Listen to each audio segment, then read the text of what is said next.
आपको 2 GB data दे रहे हो, मेरे को 365 की वैलिडिटी दे रहा हूँ, 5 मिनट पर डे दे रहे हो, ठीक है ना। अपोलो 24/7 सर्कल दे रहे हो और फ्री एरोटीन दे रहे हो, बिगनी म्यूजिक फ्री दे रहा हूँ।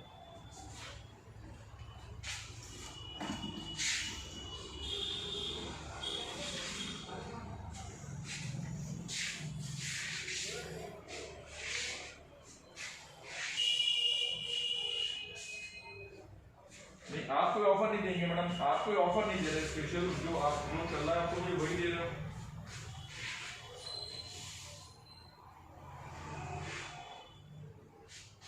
मैडम एटलीस्ट आप ये कह सकते थे कि हॉटेल सर आपको मिला है, आप तो खुद ही चाह रहे हैं कस्टमर को कि भैया तू कोड कर ले, मैं तो कुछ नहीं दूंगी भैया, सीधी सी बात है, कुछ एक्स्ट्रा बेनिफिट मैं नहीं दूंगी, आपको कोड करना चाहो कोड कर लो।